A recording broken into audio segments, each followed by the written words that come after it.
Ok, buenas tardes. El día de hoy estaremos presentando la mesa con dos conferencias que buscan contestar a la pregunta ¿por qué leer a Cosic hoy? Primero les voy a presentar a los dos conferencistas. Primero tenemos al doctor George García, profesor de la Escuela de Filosofía, director de la revista de filosofía de la UCR, y al doctor Roberto Ayala, sociólogo con estudios en filosofía, profesor de la escuela y de la maestría de sociología en la UCR. Y por último, bueno, yo me presento, Melanie Scott Fonseca, y soy estudiante de cuarto año de sociología de la UCR. Ahora voy a decir una pequeña introducción y ya luego vamos a empezar con los dos conferencistas. Bueno, Karel Kosik nace en Praga el 26 de junio de 1926 y muere el 21 de febrero del 2003. Kosik fue un intelectual y militante. Militó como miembro del Partido Comunista en contra del nazismo. Entre el 47 y el 49 viaja a Moscú y Leningrado para realizar sus estudios filosóficos. Su obra magna fue expuesta en dos conferencias en 1960, en el libro Dialéctica de lo Concreto. Posteriormente, Kosik no salió inmune a la invasión soviética contra la Primavera de Praga, movimiento cuyo objetivo era construir una democracia socialista contra el régimen estalinista. Kosik termina perdiendo todos los cargos de docencia. Entre el 68 y el 75, la represión estatal destruye más de 1000 páginas de sus trabajos. Esto para un intelectual es casi peor que la muerte. Una vez más, un régimen stalinista ataca a un intelectual marxista. La filosofía militante de Kosik es una filosofía de la praxis. Su pensamiento gira en torno a tres temas: praxis, la totalidad concreta y la crítica de la pseudoconcreción cosificada y fetichista, es decir, de la reducción de la realidad social a la mera apariencia fenoménica, superficial, que oculta su fundamento estructural, dinámico, las relaciones de explotación y opresión. Para Kosik, el problema de la masa no es el olvido del ser, sino la alienación histórica del capitalismo fetichista. El problema es histórico y político. Para el autor, la única manera de eliminar esos otros problemas sociales, como el racismo, el patriarcalismo o la destrucción del ambiente, es si se va contra la totalidad del modo de producción capitalista. Bueno, esa fue la pequeña introducción que preparé. Y ahora sí, vamos a empezar con el doctor George García Quesada. Buenas tardes, ¿me escuchan bien? Sí. Perfectamente, sí. Excelente, excelente. Bueno, vamos a ver, yo más que propiamente una conferencia, yo venía pensando en exponer algunas ideas acerca de Kosik y principalmente respecto de la relevancia que tiene y vamos a ver, en este momento, digamos, en las discusiones dentro del marxismo y un poco en perspectiva también respecto de la historia más amplia de lo que han sido los diferentes marxismos, digamos, el marxismo en términos muy generales, ¿verdad? Entonces, creo que no voy a tardar tanto, voy a exponer fundamentalmente algunas ideas respecto de la categoría de totalidad, que es efectivamente, como decía Melanie, uno de los temas fundamentales que elabora Kosik en Dialéctica de lo Concreto, ¿verdad? Que es el texto, bueno, es uno de los pocos textos de Kosik con los que contamos en español, pero bueno, suple con creces, ¿verdad? Esa escasez bueno, porque es realmente un clásico que se ha mantenido, que da todavía para pensar mucho. Vamos a ver, pues también da para elaborar a partir de ahí y eventualmente también en contra de algunas posiciones o problematizar también varios de los aspectos que elabora el autor. Entonces, bueno, quisiera comenzar con vamos a ver, con un panorama más amplio, un panorama que referiría a lo que me parece que son las tres olas, para así llamarlo, ¿verdad? Siguiendo una metáfora que es incluso cinematográfica, ¿verdad? Tres olas de interpretación vamos a ver, de una elaboración del marxismo con ciertas características, digamos, en un auge importante, significativo a nivel de creatividad, a nivel de innovación dentro de esta corriente a partir de la obra de Marx y posteriormente de todos los demás autores y autoras que han aportado. Entonces, en este sentido, la primera gran ola, por supuesto, es la de la Segunda Internacional, ¿no? O sea, a principios del siglo XX tenemos propiamente la creación de marxismo, o sea, no existe marxismo antes de la Segunda Internacional, y bueno, durante la Segunda Internacional pues hay una interpretación relativamente estándar y unificada que se mantiene por bastante rato. En la segunda, sí, en la Segunda Internacional vamos a tener entonces un marxismo fundamentalmente articulado en torno a la problemática de la explotación, ¿verdad? Y ahí, pues evidentemente, el tema de la plusvalía, de los mecanismos de explotación, de la relación, pues, entre trabajo y capital va a ser fundamental. Vamos a tener grandes desarrollos a partir de obras, vamos a ver obras originales, como la de Lenin, de Rosa Luxemburgo, algunos otros autores y autoras por ahí importantes, pero también un trabajo muy importante de difusión a las masas, a la clase trabajadora, por parte de estos intelectuales orgánicos de esta organización, ¿verdad? Va a tener también la característica de que es un marxismo que se elabora con base en muy pocos textos, ¿verdad? Digamos que fundamentalmente se basa en las obras que publicó Marx en vida, algunas cartas, ¿verdad? Pero el corpus es muy limitado, digamos que da para una lectura que es, que por así decirlo, en los huecos que quedan para la interpretación, elaboran, desarrollan un Marx y un marxismo que mantiene varios de los prejuicios de fines del siglo XIX, ¿verdad? Entre ellos una visión evolucionista, digamos, un productivismo incuestionado, incluso cierto teleologismo, etcétera, etcétera. Entonces, esta primera ola no va a presentarnos este tema que principalmente me quiero referir acá, que es el de la categoría de totalidad. Este es un tema de la totalidad que fundamentalmente va a aparecer con lo que ha sido la segunda ola, que es la que, bueno, usualmente se le llama la del marxismo occidental. Me parece que no es el término más apropiado, ¿verdad? Me parece que más que marxismo occidental, que tiene una acotación geográfica, digamos, muy limitante respecto de los autores y bueno, y un poco menos autoras, ¿verdad? Que entran en esa categoría. Me parece que en realidad eh, el título, la etiqueta que corresponde con más precisión es la de humanismo socialista o de humanismo marxista, ¿verdad? Y pues digamos que ahí ya no tenemos que preocuparnos de temas como el de que qué hacemos con eh, filósofas, autores vamos a ver, de otras latitudes, no propiamente de Europa Occidental, como por ejemplo, pues es el caso evidentemente de Karel Kosik, ¿verdad?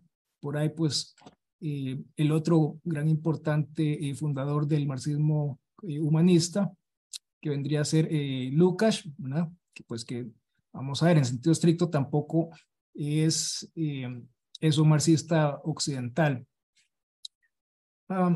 Esta precisión me parece entonces importante porque nos permite entonces situar dentro de una misma corriente intelectual a autores como Marcuse, ¿verdad? Como Adorno, bueno, la escuela de Frankfurt en general, otros, qué sé yo, como Henri Lefebvre, como Ilienkov también en la Unión Soviética en su momento, en general, digamos, la escuela yugoslava, etcétera, dentro de unas ciertas coordenadas filosóficas que me parece que son comunes a todos estos autores y corrientes, ¿verdad?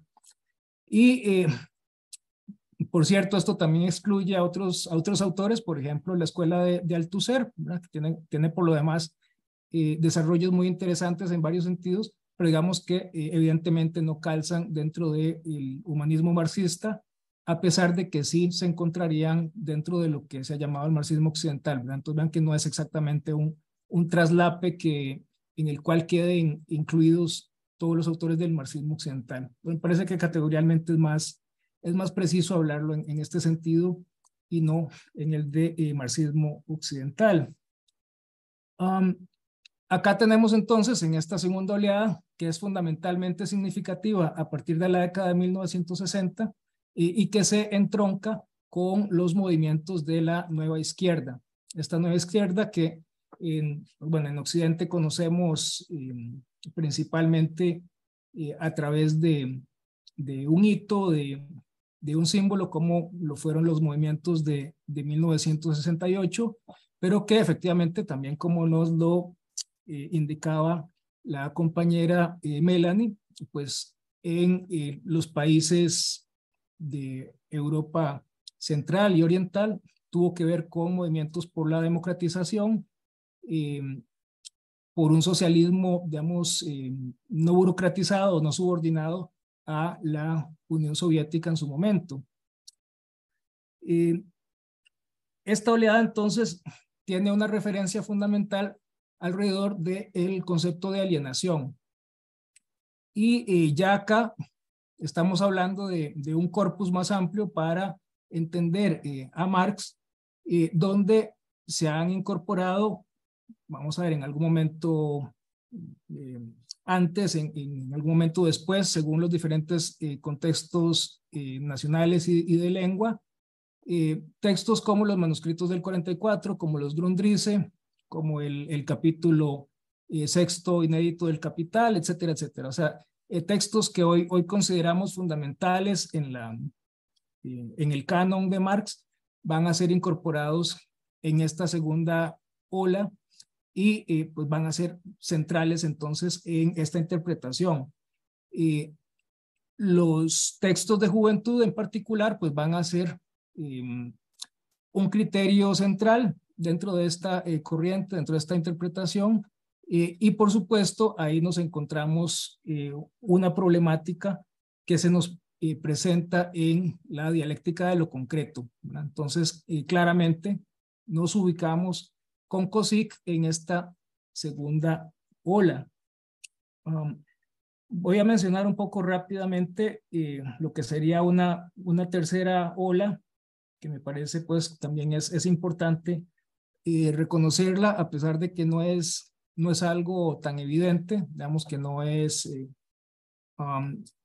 algo que se ha estado desarrollando hace relativamente poco y por tanto pues no tenemos esa perspectiva con la que podemos ver esas otras dos olas, y es fundamentalmente el auge que ha tenido el pensamiento de Marx principalmente. O sea, hay una vuelta a Marx, sobre todo a partir de la crisis del 2008, ¿no?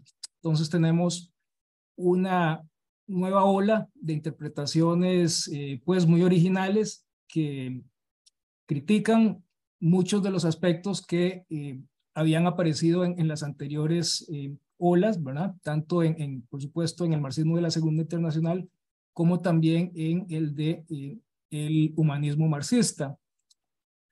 Por ahí, pues bueno, también es importante esta situación de que ahora el corpus es muchísimo más amplio, ¿verdad? O sea, ahora se habla ya no solamente de los borradores que han ido apareciendo, sino incluso de las anotaciones de cuadernos también, digamos, con anotaciones que no eran para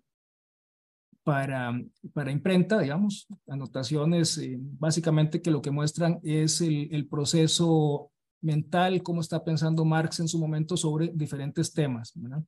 Y esto pues, nos ha arrojado una serie de nuevos textos con temas, por ejemplo, como el colonialismo, ¿verdad? en los cuadernos de Londres de 1850 a 1851, pues que también nos permiten entender un poco mejor qué era lo que Marx estaba pensando en aquel momento sobre estos temas, ¿verdad? Y cómo pues iba variando respecto de otras interpretaciones o de otras formas de encuadrar la problemática en textos anteriores suyos, ¿verdad? Entonces, bueno, eso es un asunto fundamental. En esta última ola es central el desarrollo alrededor del valor. O sea, es una lectura, les mandan saludos, es una lectura que fundamentalmente lo que elabora es la teoría del valor, las transformaciones del valor, incluso en algunas ocasiones prestándole más importancia al valor que a la misma plusvalía, ¿verdad? Que, bueno, vamos a ver, la crítica de la plusvalía muchas veces en la Segunda Internacional casi siempre pasaba de largo respecto de este tema, ¿verdad? Había una crítica de la plusvalía, pero no necesariamente una crítica del valor como tal. Y esto sí es un tema fundamental en esta corriente más contemporánea de lectura de Marx. Es entonces una forma de leer a Marx y el marxismo que vamos a ver que ya no tiene esa beta tan antropocéntrica, por así decirlo, como la tenía el humanismo marxista, sino que se basa mucho más en temas de la crítica de la economía política, ¿verdad?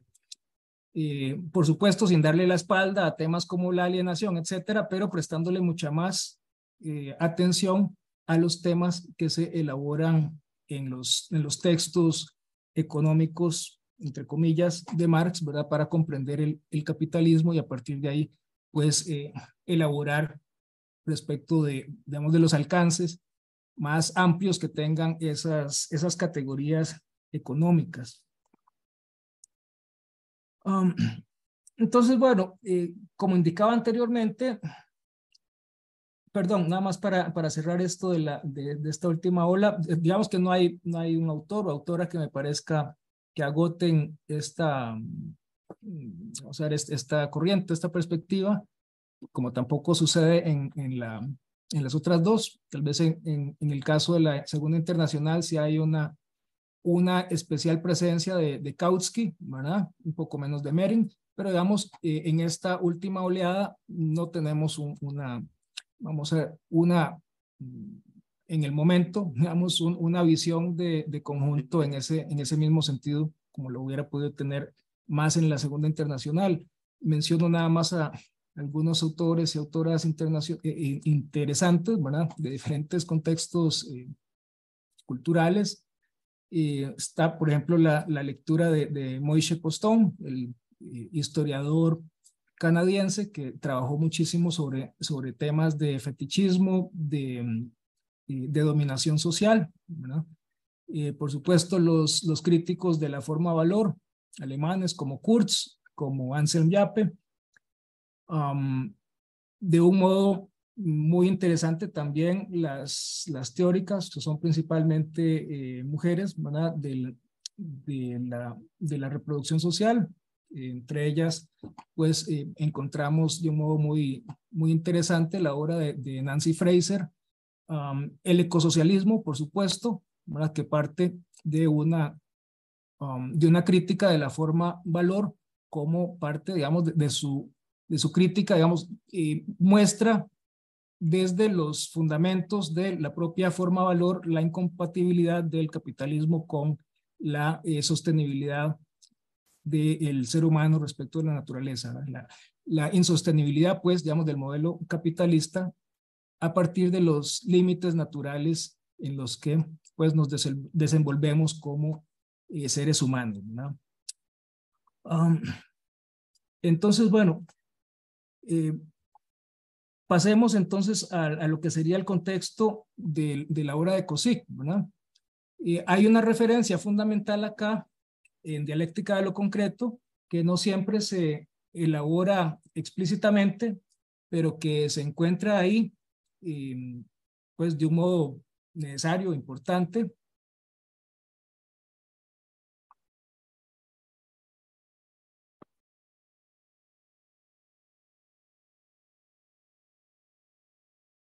¿Qué es el concepto de totalidad en Historia, Conciencia de Clase de Lukács? Historia de Conciencia de Clase es el texto fundante de esa tradición que, bueno, que se ha llamado marxismo occidental, o que yo prefiero ver desde el punto de vista del humanismo marxista. Una obra de 1923, o sea, estamos cumpliendo los 100 años precisamente. Si mal no recuerdo, fue en junio, con más precisión, que se cumplieron esos 100 años de publicación de la obra. Y que pues en su momento tuvo un impacto muy significativo sobre la intelectualidad de izquierda, la intelectualidad militante en lengua alemana, ¿verdad? Y va a ser, digamos, pues un poco más retardada su influencia sobre otros contextos. Por ejemplo, en el caso francés, digamos, cuando fue hasta los años 60 que se tradujo ese texto, pero pues, digamos, siempre fue una referencia muy importante, y que, si bien es cierto, insisto, aparece en 1923, va a tener consecuencias mucho más directas respecto de la actividad política en los años 60, y pues en los años 60 principalmente, y para nuestros efectos, tenemos la obra de la dialéctica de lo concreto. De hecho, bueno, es precisamente en 1963 que se publica este texto. O sea, es un texto, el de Kozik, que no aparece respondiendo aún a las críticas althuserianas, ¿no? Althusser tiene varias críticas pues bastante importantes respecto del concepto de totalidad, al menos en su versión más romántica, y sin duda alguna respecto de la concepción de totalidad en Historia, Conciencia de Clase. Digamos, en Kozik no está esa interlocución todavía. Hay más interlocución con Sartre, pero bueno, voy a referirme acá principalmente a algunas características que tiene la categoría de totalidad en Historia, Conciencia de Clase, para a partir de ahí pues situar un poco más el concepto, la problemática en la obra de Kozik. Acá entonces, en primer lugar, es importante señalar que Historia, Conciencia de Clase se encuentra pues un poco más que a medio camino entre el neocantismo de Lukács, de su primera producción de los años anteriores a 1918, y lo que será su producción propiamente desde un marco marxista. Entonces hay elementos todavía muy importantes en esta obra que tienen una referencia, que tienen raíces, por así decirlo, raíces explicativas mucho más pertinentes al contexto del neocantismo, y el concepto de totalidad me parece que se enmarca allí precisamente. O sea, el concepto de totalidad en Lukács, a pesar de que posteriormente, perdón, en Lukács, la Historia, Conciencia de Clase, digamos ya un año después, en 1924, Lukács está revisando totalmente su concepto de totalidad y elaborando otra cosa mucho más compleja, mucho más, me parece, más ajustada a criterios de explicación científica, dialéctica, etcétera. Pero en Historia, Conciencia de Clase, la categoría de totalidad es una categoría que mantiene una cierta conceptualización de tipo neocantiano en varios sentidos. En primer lugar, en este texto, la totalidad se expresa, digamos, la totalidad se refiere fundamentalmente a la forma mercancía como modelo. O sea, lo que quiere decir vamos a ver, esta forma de verlo es que el mundo en el capitalismo se comporta como mercancía. Digamos que para entender este mundo del capital, um, se puede, se puede comprender, digamos, que es necesario pensar todo lo que sucede en este tipo de sociedad con base en la mercancía como modelo.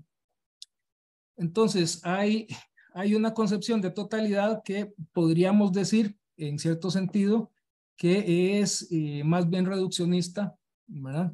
O sea, básicamente entiende la totalidad desde este modelo, de un modo, pues, como indicaba anteriormente, más bien, pues casi que al modo de tipos ideales del neocantismo a lo Simmel o a lo Max Weber, ¿verdad?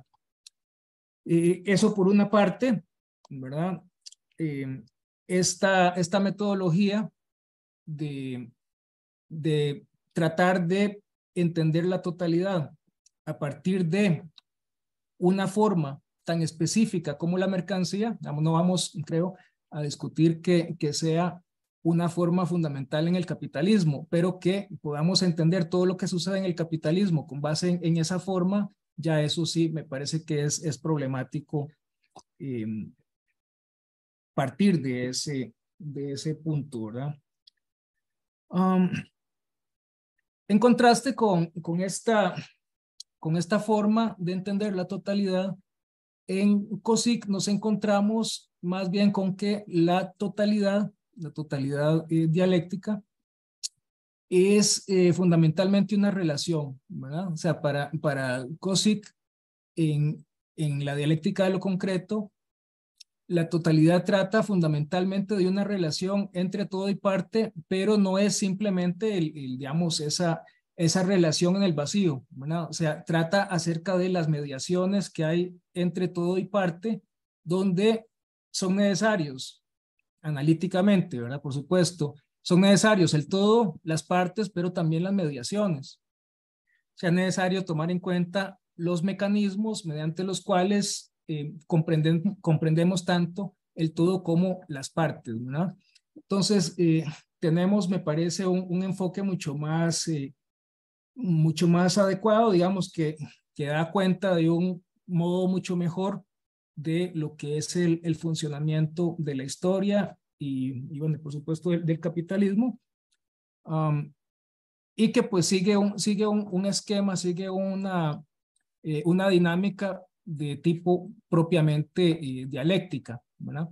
Digamos, en ese sentido me parece que el modo como COSIC elabora el concepto de totalidad concreta es realmente mucho más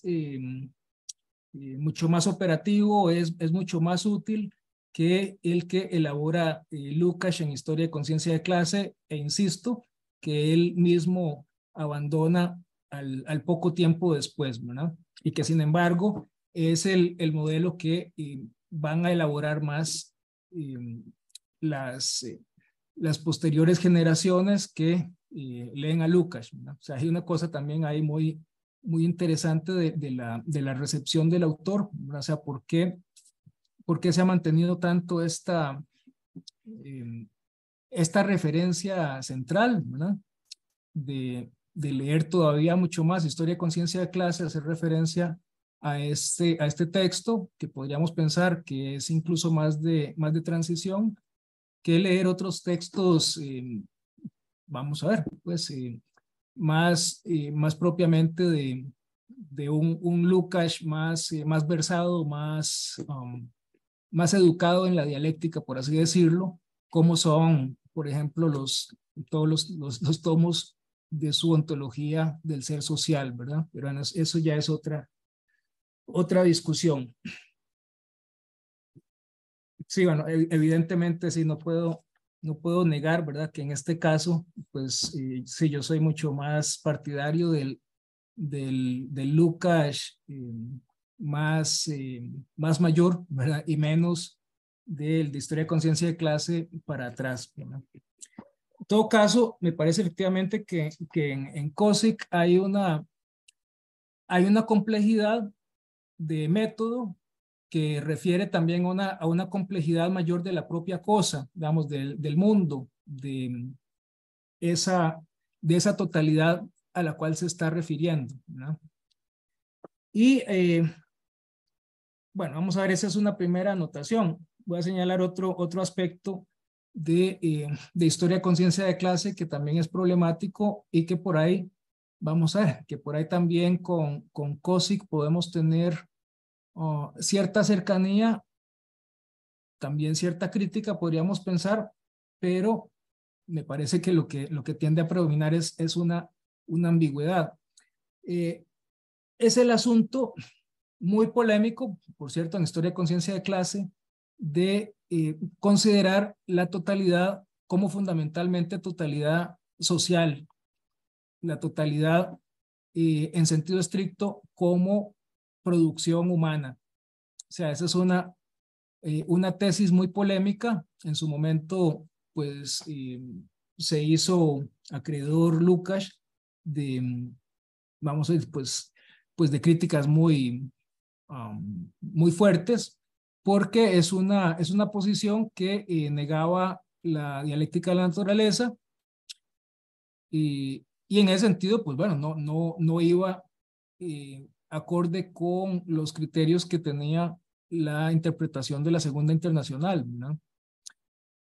Y en esta medida, pues también, insisto, acá Lukács cuela un criterio que es neocantiano, el criterio de la dualidad, y vamos a ver, de la dualidad entre sujeto y objeto, entre mente y mundo, um, y pues bueno, en esa medida mm, va a marcar una tendencia que posteriormente va a ser retomada por otros autores, por diferentes corrientes dentro del humanismo socialista y que, insisto, pues no deja de ser problemática.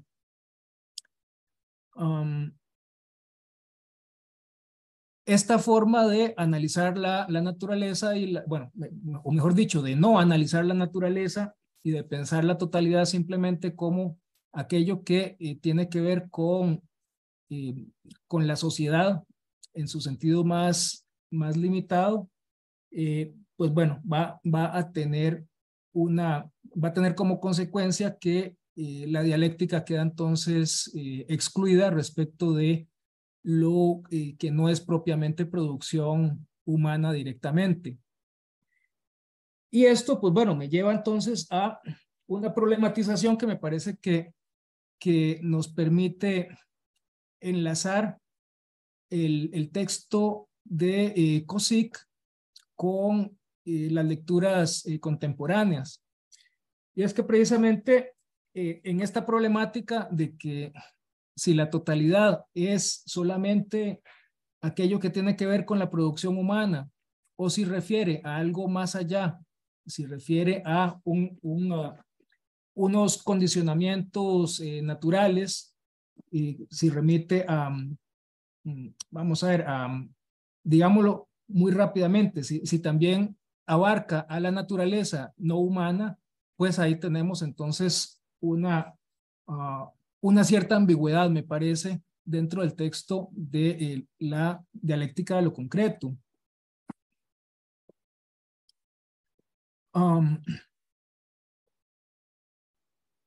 Vamos a ver, ¿en qué sentido?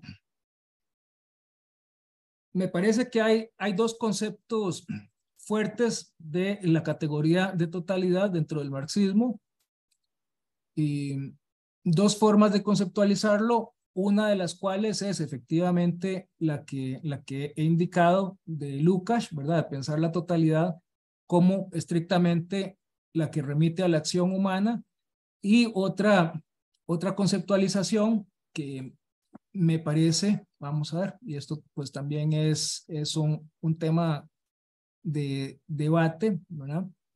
Que me parece que es el modo más propiamente materialista, que no excluye al anterior, ¿verdad? Pero que lo abarca, que es el de la consideración de la totalidad como totalidad social natural, ¿verdad? O incluso como totalidad extrahumana, ¿verdad?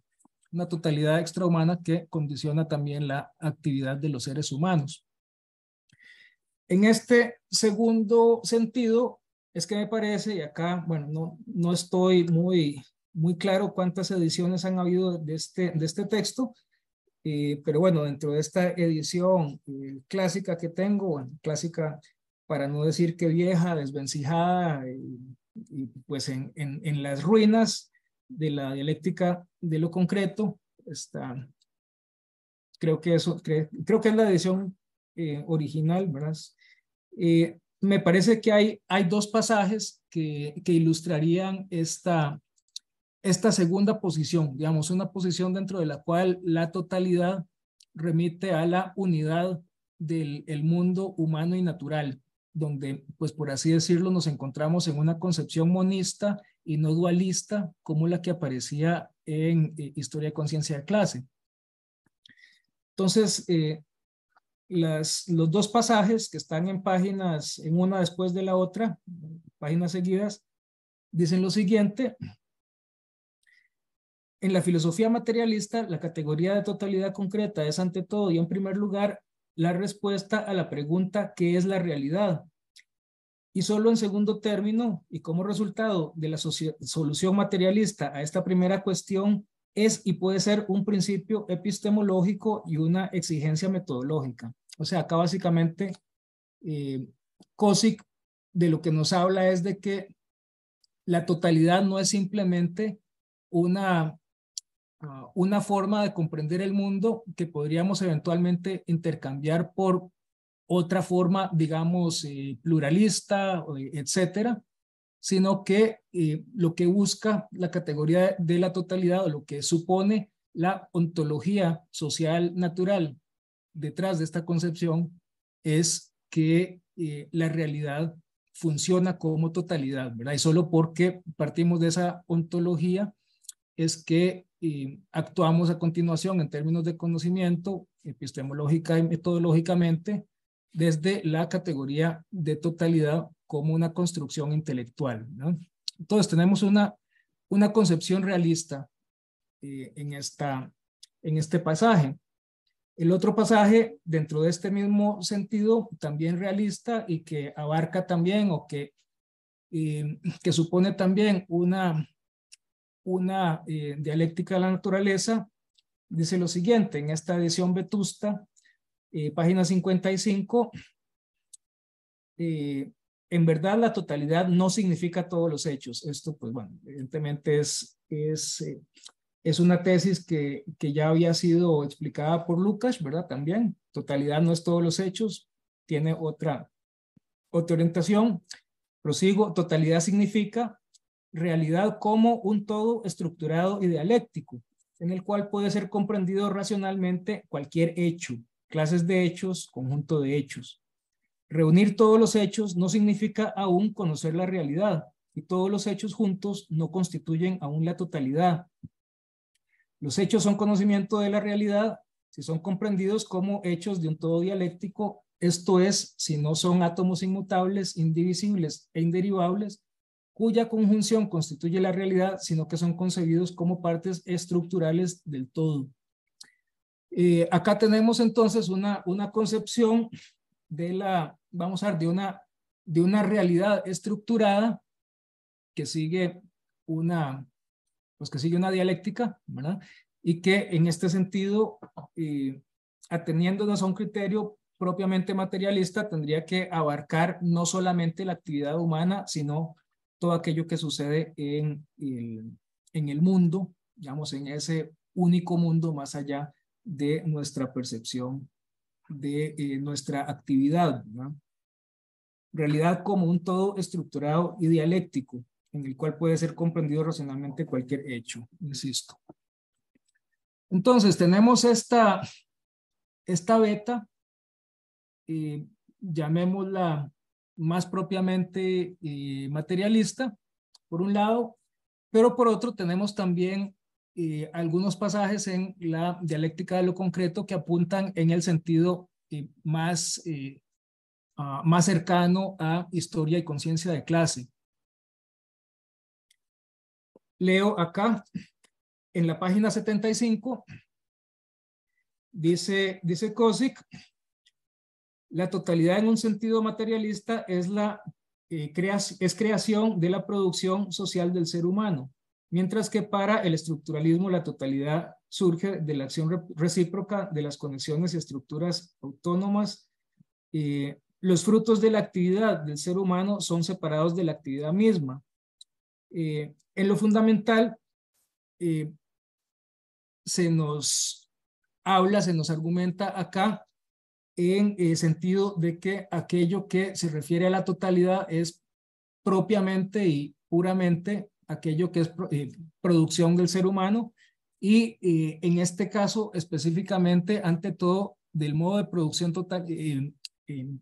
Disculpen ustedes, tomar un poquito más de café, a ver si me despejo un poco. Es básicamente el modo de producción capitalista como totalidad. Digamos que en este sentido habría un desplazamiento, digamos, un sentido más, más estrecho de lo que es el concepto de totalidad, ¿verdad? Hacia propiamente la estructura del modo de producción.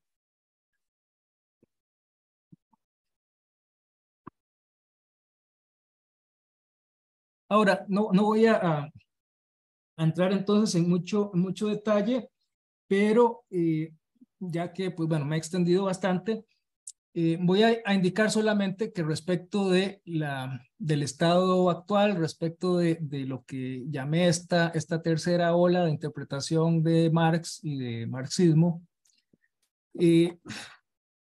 la tendencia sería más bien hacia la primera forma de concebir la totalidad. Vamos a ver, habrían varios elementos al respecto. Uno de los elementos que, por ejemplo, critica Dussel en esta concepción de la totalidad como digamos, como estrictamente la producción social que se realiza desde cierto modo de producción, es que invisibiliza lo que sería su otredad, ¿verdad? Y de ahí la categoría que Dussel utiliza con un nombre bastante, qué sé yo, que puede confundir, que es el de exterioridad. Digamos, la exterioridad que él elabora no es algo que esté fuera del modo de producción más que en un sentido analítico, pero bueno, es el término que él utiliza. Es un término, de exterioridad, que nos habla acerca de la relación entre el modo de producción o esa totalidad en el sentido más estrecho respecto de sus otros, o sea, respecto de las relaciones sociales no capitalistas que subsume el capital, respecto de la naturaleza, pues que también es subsumida, subordinada en las relaciones capitalistas, o que también podríamos interpretar que esta exterioridad se refiere a aspectos que no son reconocidos incluso por la economía política capitalista como el trabajo doméstico, ¿no? O sea, todas estas que son condiciones fundamentales para el desarrollo del capital y que el capital pues no los reconoce, y que en ese sentido Dussel las denomina como exterioridad de la totalidad que sería el capitalismo, ¿no? Por ahí podríamos introducir entonces una precisión adicional, ¿verdad? Que ya que tenemos una totalidad en ese sentido estrecho y tenemos una exterioridad, en realidad de lo que estamos hablando en sentido estricto es de una totalidad en un sentido amplio, ¿verdad? En el sentido que lo decía, que lo trataba de presentar anteriormente en los dos primeros fragmentos que leí de Kozik, ¿verdad? Puesto que pues esa relación entre totalidad, digamos, o totalización con T minúscula y exterioridad remite a una relación más allá que esa sí sería, me parece, la totalidad en un sentido ontológico que reconoce a la naturaleza, que reconoce a las sociedades humanas y los modos de producción como parte de esa naturaleza más amplia, ¿verdad? Y, entonces, bueno, creo que en ese sentido, la categoría de totalidad de COSIC, pues tiene también esa limitación, digamos, ese antropocentrismo que, bueno, que critica Dussel, que me parece que Dussel no lo elabora suficientemente, pero que sobre todo se ha mostrado, eh, digamos, insuficiente para dar cuenta de problemas como digamos, las consecuencias ambientales, todos los condicionantes de la naturaleza, eh, temas como la misma expansión capitalista respecto de otros contextos sociales, otros modos de producción, etcétera, ¿verdad? Entonces, en ese sentido, pues digamos que me parece que esa ambigüedad en la que permanece dialéctica de lo concreto, pues es algo que hay que cuestionar, digamos, que hay que problematizar, que tenerla en cuenta. Y bueno, pues por lo demás es un gran texto para pensar este tipo de problemática. Por aquí quedo entonces por ahora. Muchas gracias. Bueno, muchas gracias, George. Y ahora seguimos con la presentación de Roberto Ayala. Nada más recordarles que en Facebook pueden dejar sus comentarios o preguntas que vamos a abordar al final de la presentación de Roberto. Hola, hola, buenas noches a todas, a todos. En primer lugar, agradecer a Melanie y a Marilyn la colaboración con esta actividad que es fundamental, y por supuesto a George, viejo amigo, colega, compañero, por la participación en la actividad con una presentación a la altura de las expectativas, ¿no? Que expresa muy bien el amplio conocimiento que tiene el profesor García de los debates en el marxismo históricos y actuales. Tengo que arrancar diciendo que yo tengo la misma edición que George, que es la primera, así en castellano, y que además gráficamente no era muy buena, porque el mío por lo menos está todo deshojado, ¿no? Y las hojitas, ¿no? La edición no era muy buena, pero bueno, cumplió el objetivo de divulgar la obra de COSIC de manera temprana, ¿no? Gracias al empeño editorial de Sánchez Vázquez. Y por ahí estaba viendo que hay una edición más reciente, mexicana también, y que incorpora textos anteriores y posteriores de COSIC o COSIC, junto con el texto central de la dialéctica a lo concreto. Yo, bueno, voy a presentar algunas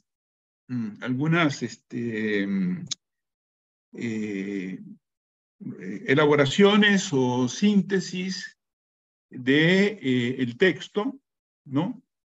Pero enfocándome sobre todo en el primer ensayo, ese que se presentó como ya dijo Melanie, en una conferencia en 1960, ¿no? Dialéctica de la totalidad concreta, que es el primer ensayo del libro, no porque sea el más importante, sino porque, en mi opinión, es el que de alguna manera sintetiza buena parte de lo central del libro de conjunto, establece el marco para los otros tres ensayos. Y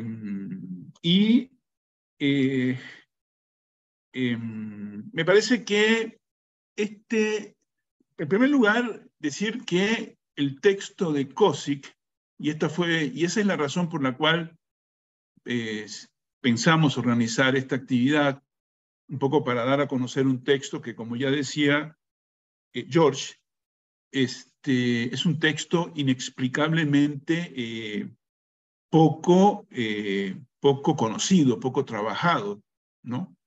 Es un texto que ya tiene 60 años de haber sido, desde su primera publicación en su idioma original, y casi 55 en castellano y en otros idiomas, y resulta realmente llamativo, ¿no? Llamativo la poca atención que este texto ha recibido a lo largo de los años, siendo, como ya ha dicho el profesor García, un texto realmente importante, un texto notable en sus contenidos, no exento de limitaciones, y como todo, sujeto a examen crítico, pero un texto que realmente, que primero aborda temas importantes, no solo en la tradición de pensamiento marxista, sino en el marco de los debates teóricos e intelectuales más importantes de los últimos 60 años, del último siglo, digamos, ¿no?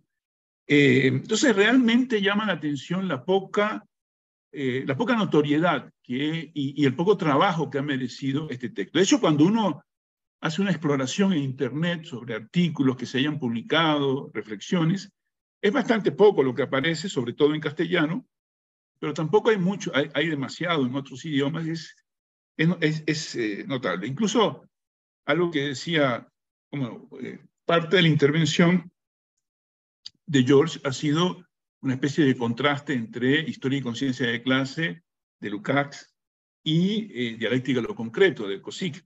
Y efectivamente, yo personalmente, es un intercambio de impresiones con amigos y colegas hace ya varios años, en un grupo de estudio donde leíamos y discutíamos sobre dialéctica de lo concreto. Francamente, mi opinión es que este texto me resulta a mí personalmente más interesante y más provechoso que Historia y Conciencia de Clase de Lukács, que es un texto que ha alcanzado la condición de clásico del pensamiento, ¿no? Y que tiene sus méritos. Hace algunos meses realizamos una actividad con motivo de los 100 años de la publicación de Historia y Conciencia de Clase. Hace unos 5 meses participamos en una actividad organizada por el profesor Abiel Rodríguez de la Universidad de Panamá, filósofo, sobre el análisis crítico de Historia y Conciencia de Clase. Así que lo tengo relativamente fresco, pero desde hace bastante tiempo mi opinión personal es que me resulta más provechosa la lectura de Dialéctica de lo Concreto que el texto de Lukács, siendo también muy importante, un clásico, efectivamente, un libro por el cual hay que pasar en los debates sobre teoría marxista y específicamente sobre la relación marxismo y filosofía. El texto de Kozik, ¿no? Dialéctica de lo Concreto, decía, es un texto notable y muy interesante por varias razones, ¿no? Una de ellas es, bueno, el aspecto biográfico que ya colocaba Melanie al comienzo de la actividad en su introducción. En primer lugar, la historia de Kozik es una historia importante, con elementos dramáticos, ¿no? Compartidos con otros autores marxistas, otros intelectuales marxistas de los países del este europeo, ¿no? Del llamado socialismo real, es decir, de las experiencias de sociedades postcapitalistas deformadas burocráticamente, ¿no? Y que padecieron esta dictadura burocrática durante las décadas de su existencia. Y Kozik, como Lukács y como los miembros y miembros de el Círculo de Budapest, o sea, los discípulos de Lukács, padecieron, digamos, la persecución y las presiones del aparato político burocrático del Estado en esos países, ¿no? Bueno, daba Melanie el detalle realmente trágico de cómo en determinado momento el aparato policial checo acabó destruyendo 1000 páginas de manuscritos de Košić, ¿no? Lo cual es una tragedia, ¿no? Entonces, en primer lugar, la obra de Košić está atravesada por esta dramática experiencia en los países del este, por un lado. Y eso también, en mi opinión, da una pista o una clave de lectura de Dialéctica de lo Concreto. Dialéctica de lo Concreto no es un libro fácil, ¿no? Es un libro que tiene un texto, que tiene un nivel textual y un nivel subtextual, ¿no? En mi opinión, hay elementos para afirmar que el libro es una larga polémica, ¿no? Con el clima ideológico discursivo imperante en los países del este europeo a finales de los años 50, ¿no? Tras la muerte de Stalin y el llamado proceso de desestalinización. Sin embargo, persistía el aparato burocrático, ¿no? La dictadura burocrática que trataba de controlarlo todo y controlar el pensamiento de los intelectuales marxistas sospechosos, ¿no? De no plegarse completamente a la ortodoxia, a la narrativa de la ortodoxia oficial, ¿no? Lo que se ha mal llamado marxismo oficial, ¿no? Que en buena medida no pasaba de ser sino una narrativa de legitimación del poder burocrático. Entonces, el texto puede ser leído, en mi opinión, ¿no? Como clave de interpretación, como una polémica apenas disimulada con ese clima intelectual pesado, esa escolástica, ¿no? Contra ese, comillas, marxismo esclerotizado, ¿no? Que constituía el discurso oficial, ¿no? La ortodoxia llamada, ¿no? Dicho sea de paso, ortodoxia es un término de origen religioso, ¿no? Sintomáticamente. Entonces, una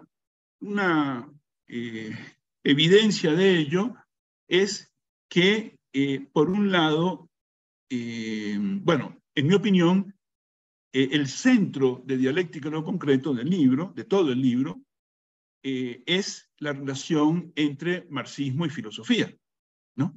Košić emprende con este libro y en otros textos de su obra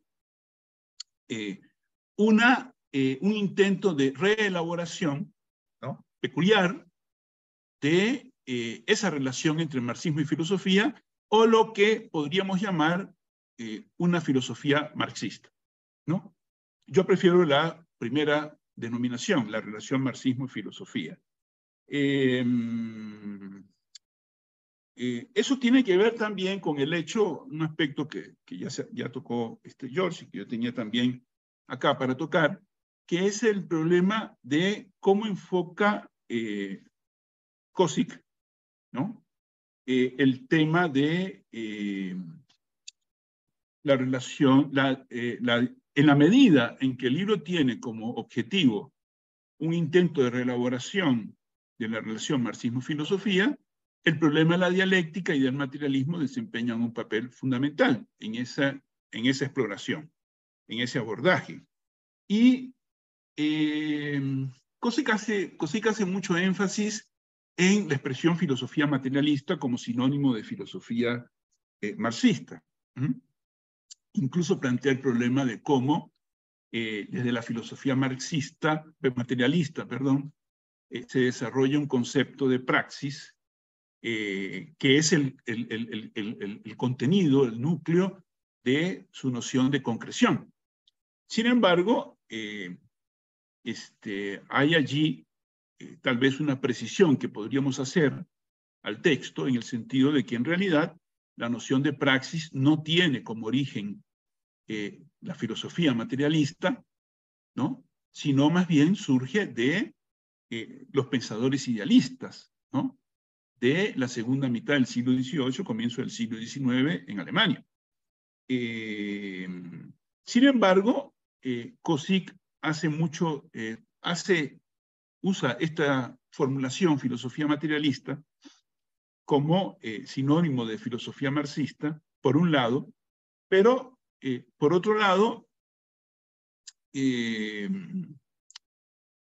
no en todo el texto no queda, George ya se refirió a esto, no queda del todo claro cuál es la percepción, la concepción que tiene o que defiende Kozik en el debate entre dialéctica de lo real y dialéctica subjetiva, ¿no?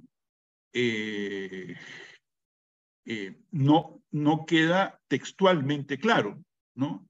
Hay algunas pistas de cuál puede ser la posición de Kozik, hay fragmentos a lo largo del texto donde, por ejemplo, al comienzo del texto, en el primer ensayo, comenzando el texto, Kozik dice algo que es interesante y que yo comparto y me parece que es muy correcto y que no siempre se hace explícito, y es que toda epistemología, toda teoría del conocimiento se apoya y supone una ontología. Esta anotación que hace Kozik al comienzo del libro es muy importante porque la pretensión de que podemos elaborar una teoría del conocimiento, una epistemología, ignorando o dejando de lado el problema ontológico, es una opción que lleva o a un extravío subjetivista o a incorporar elementos ontológicos traficados de manera inconsciente, ¿no? Bueno, Kozik hace algo muy importante que es expresar claramente la relación entre ontología y epistemología. En realidad, desde el punto de vista del marxismo, lo que hay, desde el punto de vista del fundamento de la filosofía marxista, es una ontoepistemología, lo cual tiene, por cierto, un antecedente no lineal en Hegel, porque en Hegel la lógica es una ontológica, es decir, una lógica del ser y del pensar. Entonces, solo que, diría Marx, invertida, ¿no? Pero esta relación ontológica, ¿no?, de ontología y epistemología, es fundamental en la filosofía marxista. Y eso quiere decir, o puede querer decir, que aunque no lo diga explícitamente, Kozik parte, no lo diga del todo explícitamente, Kozik parta del hecho de que la dialéctica como método, ¿no?, la dialéctica subjetiva, la dialéctica como método, como lógica, si prefieren, es la reproducción intelectual de la estructura y la dinámica de lo real, ¿no?, de lo real. Es decir, que hay una dialéctica de lo real que la dialéctica como método, como lógica, reproduce espiritualmente, que es una formulación, es así, que usa explícitamente Kozik, ¿no? La dialéctica viene a ser una reproducción espiritual del mundo, ¿no? En otros pasajes, Kozik utiliza la expresión, dice, lo absoluto es el universo, ¿no? Lo absoluto es el universo, es decir, lo real es el universo. Y el pensamiento crítico racional dialéctico, la razón dialéctica, busca reproducir intelectualmente ese absoluto real. No me gusta mucho la expresión absoluto, pero se puede aceptar en el sentido de un concepto límite, afirmando que el universo es lo absoluto, pero es un absoluto de contornos indefinidos. De modo que es una noción teórica que define más bien un límite, digamos. Un límite que es constantemente desplazado y precisado por el conocimiento humano. Entonces, habría que decir, por ejemplo, que si bien Košić no toma partido explícitamente sobre el problema de la dialéctica de lo real o de la naturaleza, sin embargo está implícito en su desarrollo. Ahora, también cabría la posibilidad de que hay dos razones por las cuales, tal vez puede haber otras, Košić no haga explícito, no haga una toma explícita de posición. Una, un poco porque se está cubriendo las espaldas en relación con el clima oficial, ¿no? Intelectual oficial, discursivo oficial, en el sentido de que en los términos en que dialéctica de lo concreto está redactada, Košić fue objeto de acusaciones de idealismo filosófico, ¿no? Así que uno puede sospechar que no podía darse el lujo de cuestionar la dialéctica de lo real, la dialéctica de la naturaleza, ¿no? Esa puede ser una razón.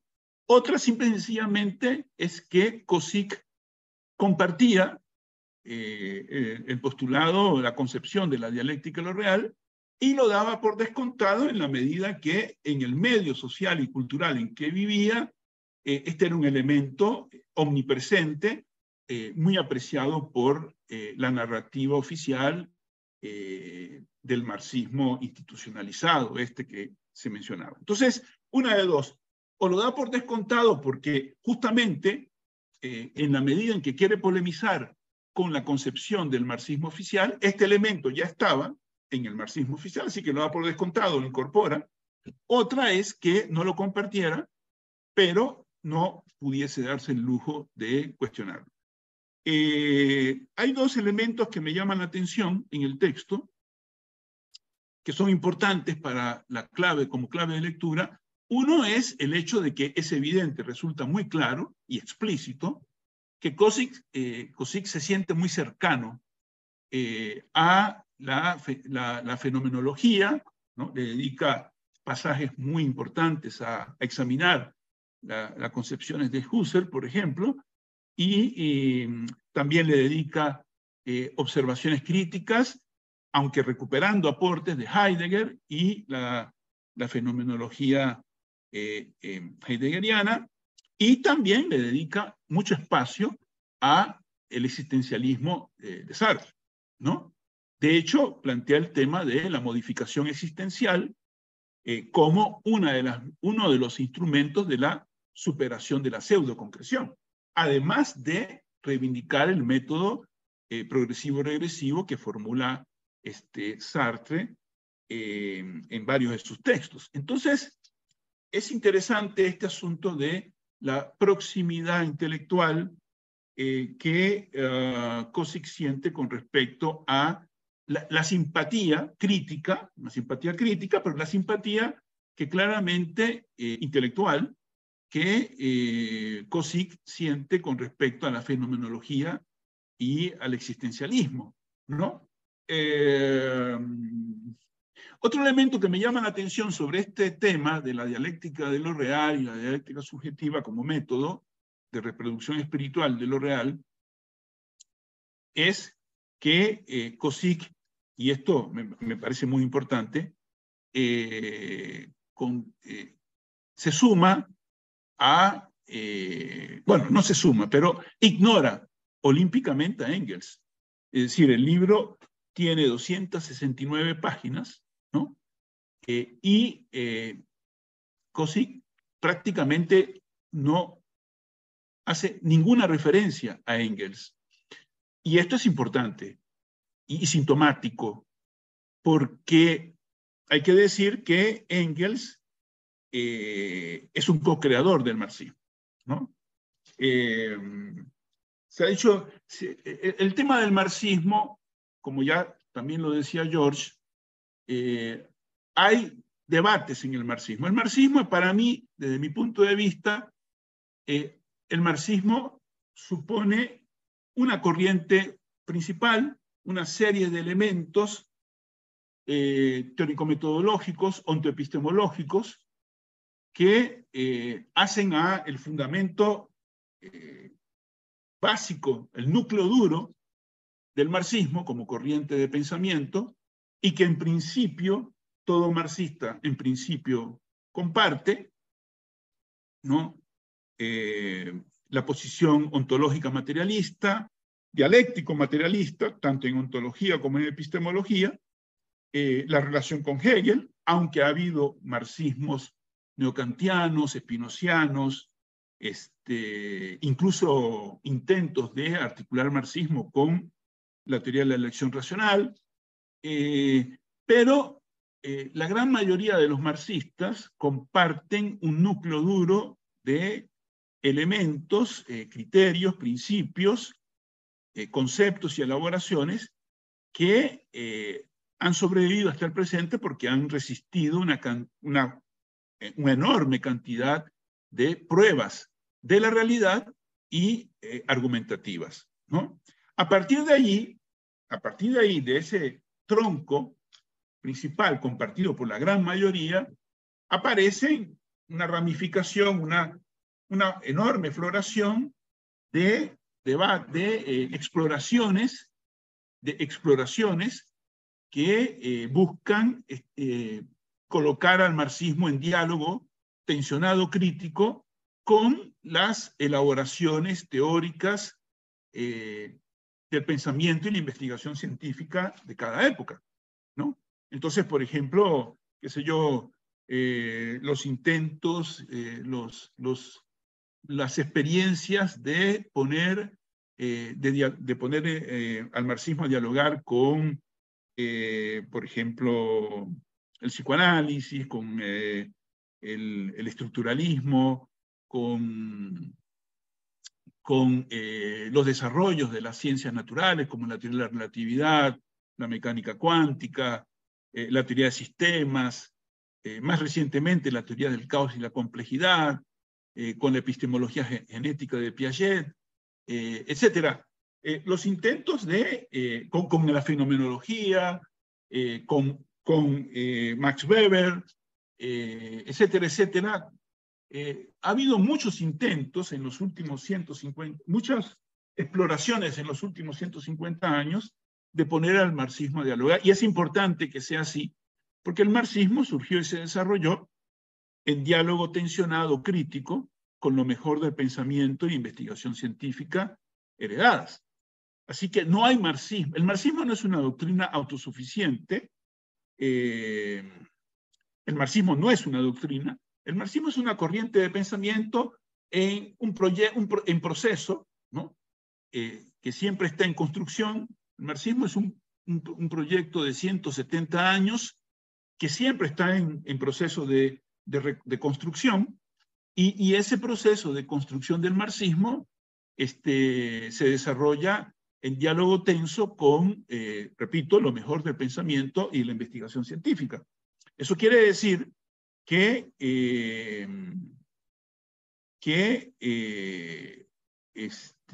desde sus orígenes, en su desarrollo y en su momento actual, es decir, que el marxismo solo tiene futuro si consigue dialogar con lo mejor del pensamiento y la investigación científica.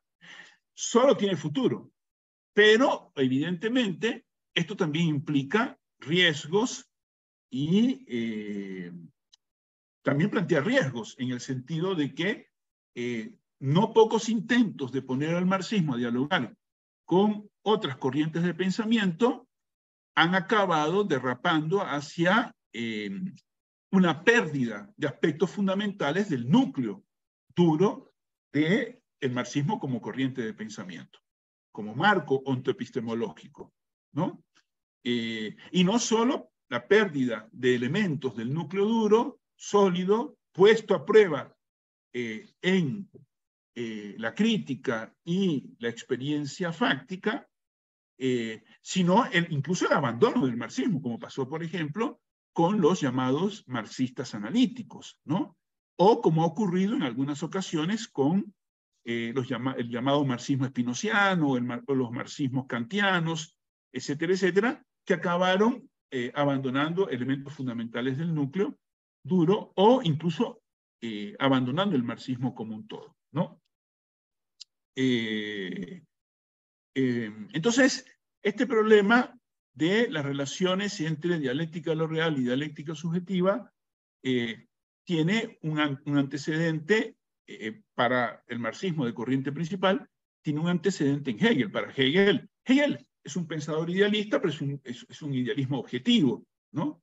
Y ese idealismo objetivo, como dice en algún momento, dice Ernst Bloch, me parece que en sujeto-objeto, hace que Hegel sea un pensador realista atrapado en un lenguaje idealista. Es decir, que Hegel estaría casi a 2 cuadras de una posición, es decir, realista, incluso materialista. Uno podría citar incontables pasajes de la lógica y también de la fenomenología del espíritu, donde Hegel se acerca mucho a una posición, o de hecho asume posturas que podrían ser leídas como posturas materialistas y realistas. Entonces, incluso cuando Hegel dice que el método es el automovimiento de la cosa, una formulación como el método es el automovimiento de la cosa puede perfectamente ser leída como una proposición dialéctico-materialista. Por supuesto, estaba atrapado en un lenguaje idealista por las limitaciones de su época, de su natal Alemania, por distintas razones, pero el hecho es que buena parte de los elementos que Marx va a desarrollar, y junto con Engels, en la cuestión del materialismo dialéctico, están presentes ya en Hegel, ¿no? Por ejemplo, praxis, ¿no? Por ejemplo, trabajo, ¿no? Hegel dice en la fenomenología del espíritu que la conciencia emerge en el trabajo praxis.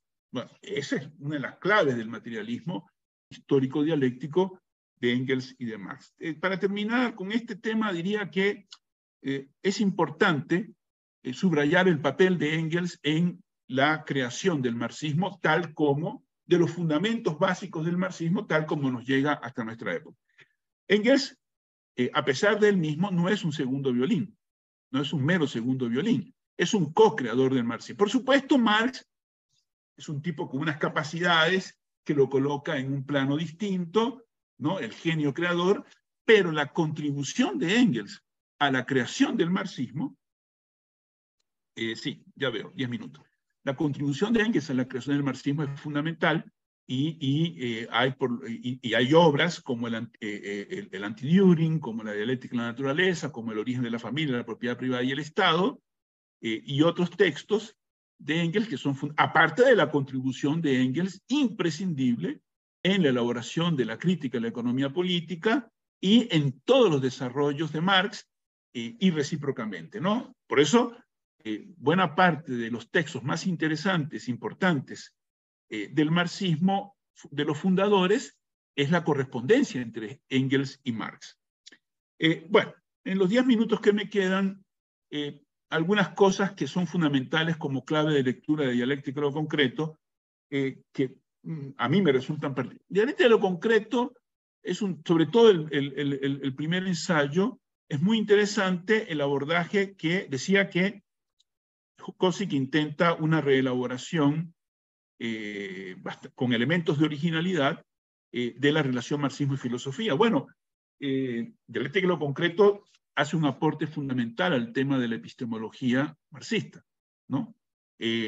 No solo el tema de la totalidad, ¿no? Que ya, a la cual ya se refirió bastante George, pues sí, hay una elaboración del concepto de totalidad muy interesante.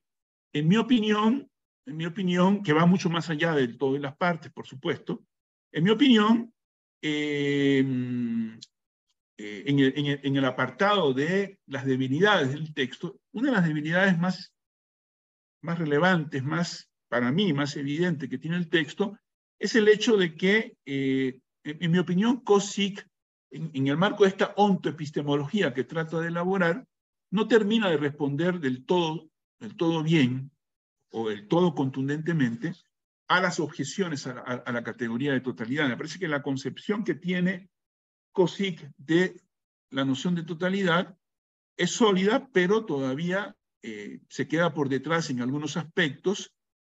Por ejemplo, no es solo rebatir la noción, bastante torpe por lo demás, de confundir la noción marxista de totalidad con la totalidad de los hechos. Nadie puede abarcar la totalidad de los hechos, ¿no? Es un intento de deformación producto de la ignorancia o la mala fe, decir que la totalidad marxista es imposible porque es imposible conocer todos los hechos. No hay ninguna frase, ningún fragmento en Marx que registre esa pretensión. La categoría de totalidad es una categoría relativa. Desde Hegel es una categoría relativa y que se expresa en el hecho de que todo objeto es parte, puede ser visto como parte o como todo, ¿no? Todo objeto puede ser visto como una singularidad o como una complejidad. De hecho, la totalidad es la base de la singularidad, ¿no? Toda singularidad surge de una complejidad relacional, que es la totalidad marxista. Entonces, el concepto de totalidad es relacional y es relativo. El concepto ontológico, ¿no? Y epistemológico, en el marco de la ontológica heredada de Hegel. Pero el otro aspecto de la totalidad que no está del todo desarrollado en Kozik, no está ausente, pero hay por ahí un pasaje, al menos un pasaje que registré, donde Kozik ve este aspecto que voy a mencionar, pero luego en el desarrollo de la obra no es un elemento axial de la reflexión. Y es que el conocimiento, la categoría de totalidad, en el marco de su relatividad, como herramienta analítica, supone que el conocimiento es una aproximación a lo real, ¿no? Es decir, la categoría de totalidad no puede remitir a la totalidad de los hechos porque el marxismo parte de que el conocimiento es una construcción del sujeto y que por tanto es una aproximación a lo real, ¿no? Por eso Marx dice que no hay verdades absolutas, pero sí hay verdades objetivas, que son históricas, relativas, aproximadas, etc. ¿Qué quiere decir que no hay verdad absoluta, que no hay conocimiento absoluto, que solo hay conocimiento objetivo en el sentido de relativo, ¿no? Quiere decir que el conocimiento, en tanto es una construcción humana de los individuos y los grupos, de los individuos en el marco de grupos y colectividades, es una aproximación. Y que el conocimiento avanza por aproximaciones sucesivas. Quien elaboró en profundidad esta noción del conocimiento como aproximaciones sucesivas, como construcción del individuo, del sujeto conocente, y como aproximaciones a lo real, fue Jean Piaget en el siglo XX, en una obra extraordinaria, ¿no? Que él denominó epistemología genética y que en mi opinión es la principal elaboración epistemológica, la más completa del siglo XX, ¿no?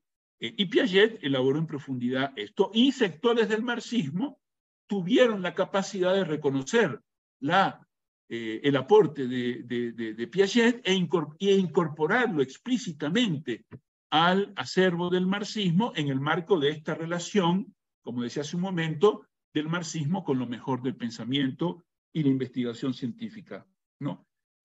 Incluso Nahuel Moreno, por ejemplo, teórico marxista argentino, dice algo importante que yo comparto, y es que la concepción, la contribución de Piaget al pensamiento dialéctico incluso va más allá y supera el intento de formalización que hacía Engels con la dialéctica, las famosas 3 leyes, qué sé yo, un intento de formalización que es un recurso perfectamente admisible en el conocimiento científico racional, lo cual no quiere decir que eso sea el fin del debate sobre la dialéctica. Bueno, Piaget avanza en ese sentido y avanza sobre un aspecto que Kozik también menciona en su ontoepistemología, que es la capacidad de la dialéctica para pensar lo nuevo. Este tema de lo nuevo es muy importante. ¿De dónde surge lo nuevo? Bueno, otra vez, en este punto Piaget hace un avance, hace un aporte que avanza sobre los teóricos propiamente marxistas y sobre Kozik también, ¿no? No hay tiempo ahora para elaborar esto, para explicarlo más, pero yo invitaría a revisar la epistemología de Piaget en este tema del surgimiento de lo nuevo, como recombinación de los elementos que componen la totalidad en el marco de la interacción con el entorno. Es decir, lo nuevo surge en el desarrollo del objeto a partir de sus tensiones y contradicciones internas y de su interacción con el entorno. En ese marco surge lo nuevo y hay aportes del conocimiento científico convencional, como por ejemplo la teoría de la complejidad del caos en Ilya Prigogine, por ejemplo, las leyes del caos, que le dan cierto fundamento a este elemento de la dialéctica y el surgimiento de la nueva. De hecho, Prigogine dice parte de que hay los dos conceptos fundamentales de la filosofía de la ciencia serían complejidad y devenir. Y eso embona perfectamente con la tradición de pensamiento marxista y dialéctico en general. El otro aspecto que habría que destacar rápidamente, antes que se me termine el tiempo, de este primer ensayo de dialéctica de lo concreto, es un elemento muy importante desde el punto de vista filosófico, ¿no? De hecho, Kozik lo elabora en tensión con Husserl, con Heidegger y con Sartre, pero también tiene una importancia, es muy relevante para las ciencias sociales y la sociología, que es el tema de la vida cotidiana, ¿no? De hecho, el tema de la pseudoconcreción tiene que ver con esto, ¿verdad? Con una vida cotidiana fundada en una praxis fetichizada. El concepto de praxis es fundamental en dialéctica de lo concreto.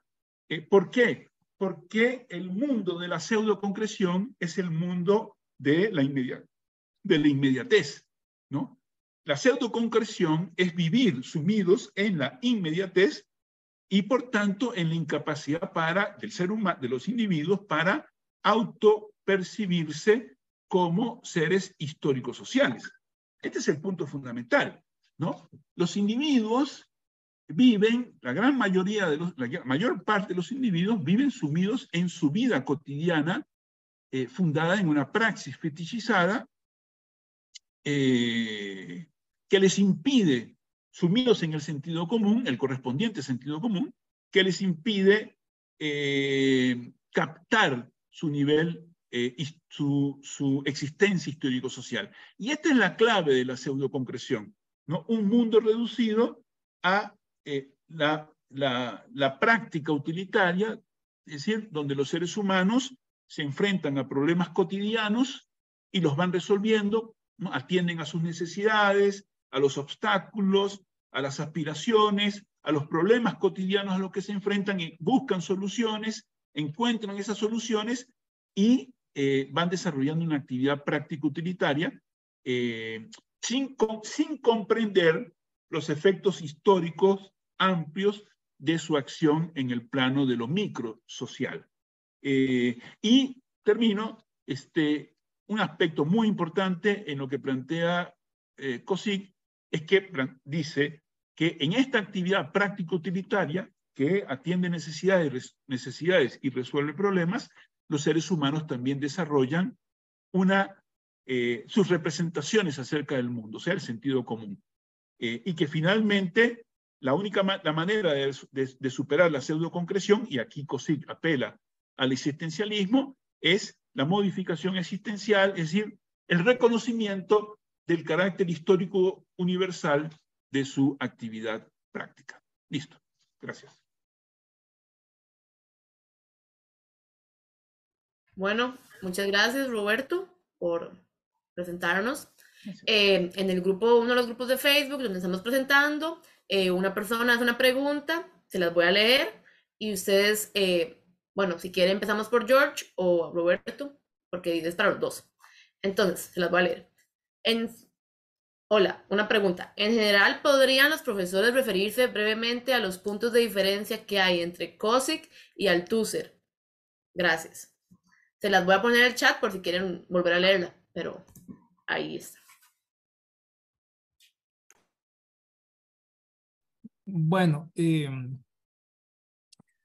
puña, es una pregunta muy, vamos a ver, no es exactamente complicada, pero sí llevaría muchísima elaboración, digamos, porque hay desacuerdos de base entre ambos autores que llevan a muchas consecuencias, muchas diferencias entre uno y otro. Vamos a ver, en Althusser, por ejemplo, el concepto de totalidad, eh, pues prácticamente no tiene nada que ver con la totalidad ni en sentido de Kossig, ni el de Lukács, evidentemente, pero tampoco de Hegel, ¿verdad? Y digamos que eh, la categoría totalidad en Althusser es una cosa muy diferente, muy diferente que lo que se discute bajo esta categoría en la tradición hegeliana, ¿verdad? Y es una cuestión mucho más, si se quiere, incluso caótica, ¿no? Qué sé yo, no puedo en este momento abordar todo lo que esto implica, pero en primer lugar, digamos, hay una diferencia radical en cuanto a que Kossig parte una interpretación humanista, digamos, básicamente una interpretación que se centra en la producción humana del mundo, ¿verdad? Y esto, pues bueno, tiene sus tensiones, como veíamos tanto en mi exposición como en la de Roberto, mientras que en Althusser hay una concepción que parte más bien de un conglomerado más o menos contingente también de estructuras de diferente tipo que se encuentran y que de algún modo conforman lo que es la historia que vivimos. Entonces, digamos que en Althusser hay una perspectiva que es mucho más impersonal, por así decirlo, mucho más determinista. Creo que también es seguro ponerlo en estos términos. Um, y que, digamos, parte mucho más de una concepción de sujeto como algo construido, el sujeto como sujeto sujetado, condicionado, determinado de un modo muy fuerte, ¿verdad? Por los factores estructurales, mientras que en Kossig hay una mayor concepción o hay una concepción de sujeto como sujeto activo, ¿verdad? Como sujeto de su propia transformación y de transformación del mundo. Vamos que en Althusser se mantiene mucho esa idea de que finalmente son las estructuras las que nos hablan, las estructuras las que hacen que actuemos de determinados modos, etcétera. Mientras que en Kossig hay una visión que no hace omisión de los condicionamientos sociales, ¿verdad? Que evidentemente no habría modo de mantener una perspectiva marxista y tener una omisión de ese tipo, pero que principalmente lo que acentúa es el carácter de producción de los seres humanos sobre su mundo, ¿verdad? O sea, hay un énfasis diferente. Digamos, si tenemos un momento de praxis, un momento de objetividad, digamos que el momento de la objetividad es lo que predomina en el enfoque de Althusser, mientras que el momento de la praxis es lo que predomina en el enfoque de Kossig y del humanismo marxista. Entonces, así a grandísimos rasgos, creo que eso sería lo que podría elaborar rápidamente. Muchas gracias, George. Roberto, ¿quiere agregar algo a esta pregunta? Sí, yo creo que, bueno, ya George dijo algunos elementos que son fundamentales. Yo diría que la diferencia fundamental que es el debate con Althusser, ¿no? Hay que decir en primer lugar que es una tontería tratar a Althusser como un perro muerto, ¿no? Pretender que podemos ignorar a Althusser es perderse, ¿no? Renunciar a una contribución que más allá de sus limitaciones y las objeciones que podemos hacer, es una contribución que hizo un aporte fundamental para iluminar algunos aspectos decisivos, ¿no? Que enriquecieron la tradición marxista, ¿no? El estructuralismo althusseriano hizo esta contribución, sobre todo explorando la relación entre el marxismo y el estructuralismo. Y el estructuralismo hizo, hasta el día de hoy, es un aspecto fundamental para entender, por ejemplo, en teoría social y en ontoepistemología, para entender una serie de procesos de lo real natural y de lo real social. Por ejemplo, no se podría entender las teorías sobre el caos y la complejidad sin el aporte del sistemismo y el estructuralismo, ¿no?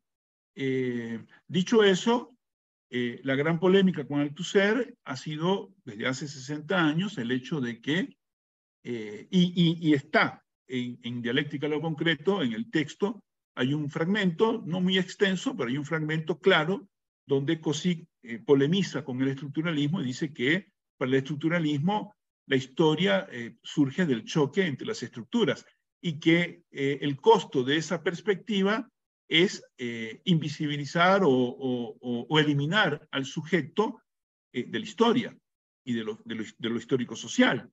Y en ese sentido, la contraposición entre Kozik y Althusser fundamentalmente pasa no por la cuestión filosófica abstracta de la dialéctica, sino de la dialéctica como de la dialéctica en sentido histórico-social concreto, ¿no? Que es la praxis, ¿no? Es la praxis, los individuos humanos que en la praxis social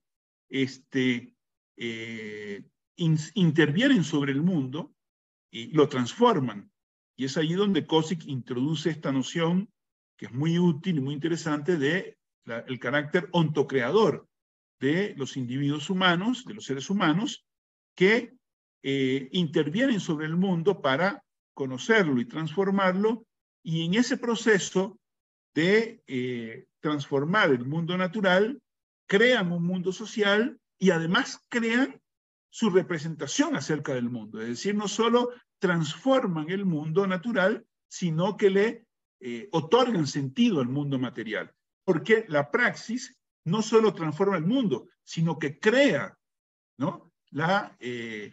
Crea las representaciones humanas acerca del mundo, que luego, en un nivel más elevado, pueden transformarse en conceptualización crítico-racional. Entonces, en la praxis aparece el ser humano se autoproduce como ser social y como criatura social y como ser racional. Es decir, la praxis no solo transforma el mundo, sino que crea espiritualmente al ser humano, ¿no? Y eso está en Hegel cuando plantea que la conciencia emerge en la praxis trabajo. Entonces, me parece que esta sería la diferencia fundamental entre Kozik y Lukács, en el sentido de que Kozik le da un peso muy importante a la praxis, ahí también pesa su simpatía con el existencialismo, simpatía que tiene que expresar con cuidado por el entorno represivo en el que funcionaba. Y que yo comparto, dicho sea de paso, ¿no? Siempre he pensado que el aporte del existencialismo es fundamental y que puede ser incorporado a la matriz teórico-metodológica y ontoepistemológica marxista previa crítica del existencialismo, ¿no? A partir del subjetivismo, del atomismo,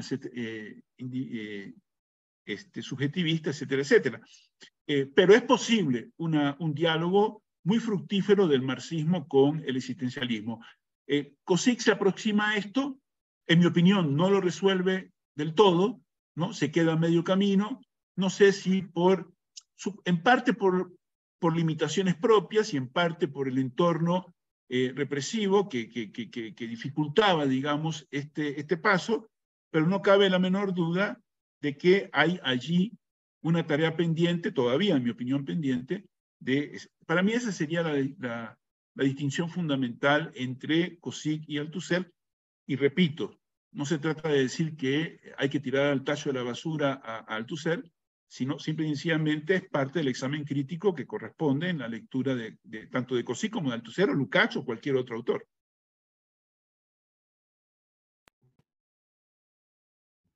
Perfecto. Y bueno, hay una última pregunta ya para finalizar. Entonces las voy a leer, igual se las voy a agregar en el chat.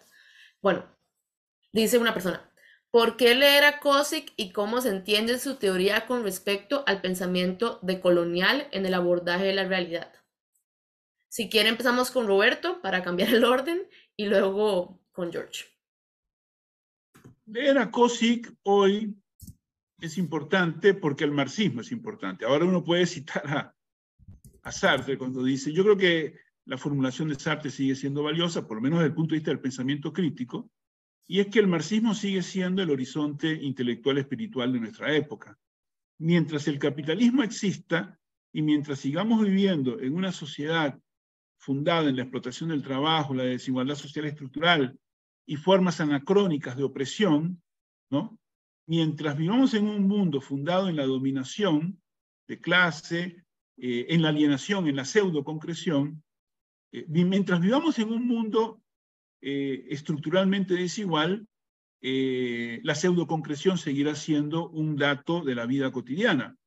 Hay un pasaje en que Kozik dice otra cosa que yo comparto, y es que no se puede transformar el mundo social desde la cotidianidad, pero dice algo extraordinario, ¿no? Dice, la modificación existencial no tiene carácter revolucionario porque no puede cambiar la sociedad, pero puede cambiar nuestra actitud y nuestra comprensión de la realidad, ¿no? Esto es interesante. Y me parece muy sólido, y yo lo comparto, porque aborda un elemento que normalmente los autores marxistas no abordan, y es que el problema de la emancipación, el problema de la emancipación incluye desalienación. Normalmente cuando la gente estudia el concepto de alienación marxista, dice, ¿y cómo acabamos con la alienación? Y normalmente la respuesta es transformando el mundo, cambiándolo estructuralmente, creando una sociedad de iguales en la libertad, pero eso es un punto casi que de llegada. El punto es cómo comenzamos a hacer eso. Y la única manera es romper individualmente. En ese sentido, Kozik tiene razón y utiliza el existencialismo para fundamentar su... No explica cuál es la condición de posibilidad de que uno pueda romper individualmente con el sistema. No lo explica. En ese sentido, la explicación, el abordaje que hace Kozik es insuficiente, pero sí dice que sí recoge el hecho de que hay que comenzar con romper individualmente, personalmente con el mundo, con la praxis, con el mundo de la pseudoconcreción, de la vida cotidiana pseudoconcreta, con la inmediatez, con el estar arrojado en el mundo, ¿no? Y aquí utiliza la fórmula fenomenológica clásica, romper con el estar arrojado en el mundo y elevarse a la comprensión del carácter histórico-social. Y esto es Hegel.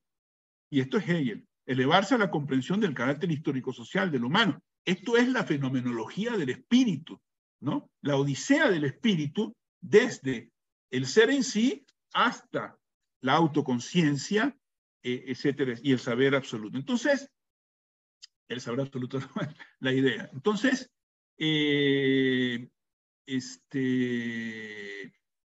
por eso hay que leer a Kozik, porque hace una contribución fundamental. Repito, el texto tiene sus debilidades, hay momentos en que la noción de totalidad o de hecho, la noción de hecho que utiliza Kozik parece tener todavía algún resabio positivista, alguna rigidez, ¿no? Algún objetivismo de captar el hecho tal cual es, ¿no? Creo que falta algo de hermenéutica en Cosic, ¿no? En algunos fragmentos sí, en otros no. Creo que falta un poco incorporar algo de hermenéutica marxista en Cosic. Y hay algunas otras, decía, ignora a Engels, y eso es raro. Por otro lado, hay una cuestión terminológica que no sé si será parte de la traducción o estará en el original checo. Cosic se refiere a la realidad y no a lo real. Y la realidad es, según otros autores, inevitablemente subjetiva. La realidad es una construcción humana. Lo que no es una construcción humana es lo real. Entonces, la reproducción espiritual de lo real crea una realidad que es aproximada y por tanto es provisional. Entonces, hay que leer a Cosic porque hace una contribución importante, porque nos permite pensar, seguir pensando y elaborando el desarrollo del marxismo.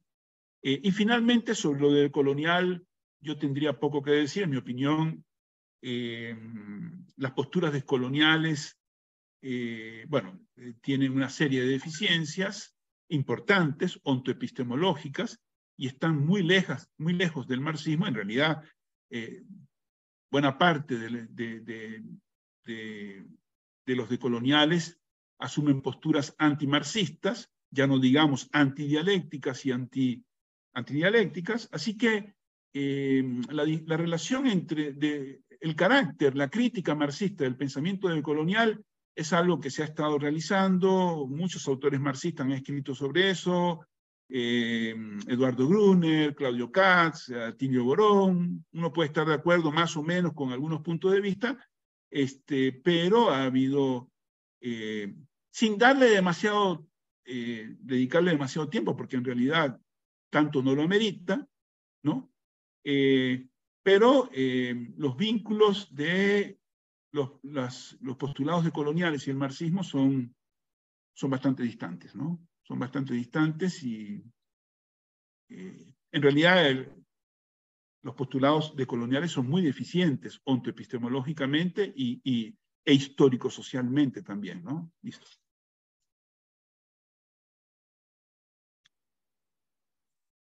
Ok, bueno, vamos a ver.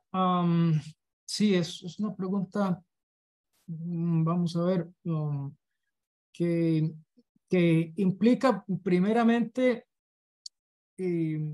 respecto del pensamiento decolonial propiamente, implica primero pues que nos pongamos de acuerdo en qué sería pensamiento decolonial, ¿verdad? O sea, me parece que hay básicamente aquí esquematizo muchísimo, o sea, hay una corriente decolonial que es ajena y que es incluso hostil hacia la tradición de Marx, ¿verdad? O sea, yo sinceramente no sabría qué hacer si me dicen cómo combinás o qué dialogás con Miñolo.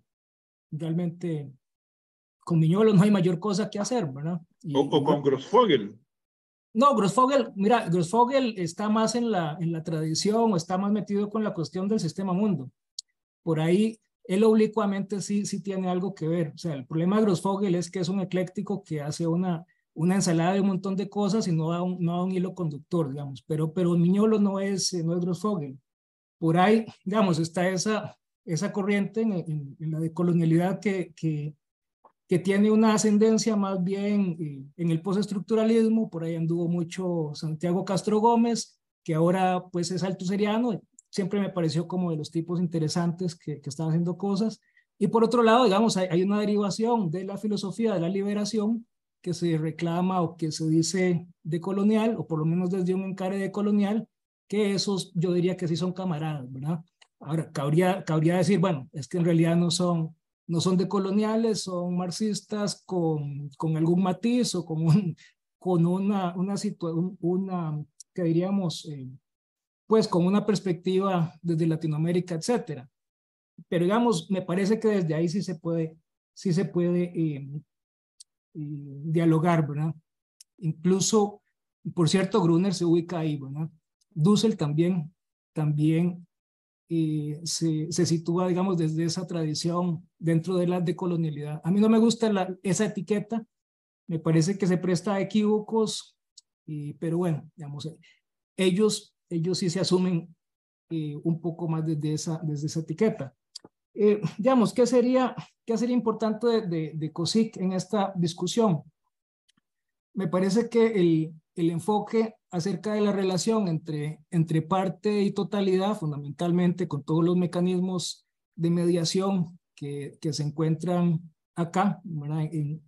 Elaborados o al menos indicados metodológicamente en términos muy abstractos por COSIC, pues bueno, pueden aplicarse al análisis de situaciones, de coyunturas, de procesos sociales latinoamericanos, ¿verdad? Que nos permitan situar digamos, lo periférico, lo que sucede en nuestros contextos latinoamericanos, ¿no? Economías periféricas, respecto de la totalidad concreta del sistema mundo, ¿no? Entonces, en ese sentido, me parece que se puede pensar muy productivamente con COSIC respecto de fenómenos tales como la relación entre centro y periferia, ¿verdad? Y con todas sus variaciones, con toda su historicidad, porque, pues bueno, también hay que entender que no son las mismas relaciones en sentido estricto las que se dan en este momento que las que hubo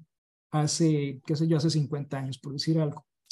Entonces me parece que COSIC es un autor que ayuda a consolidar, digamos, una forma de entender la sociedad de un modo dialéctico, digamos, que nos ayuda en ese sentido a abordar procesos que son locales desde un punto de vista que nos sitúa en una relación mucho más amplia, ¿verdad? En una relación que tiene su historia, que tiene digamos, un carácter estructural asimétrico, ¿verdad?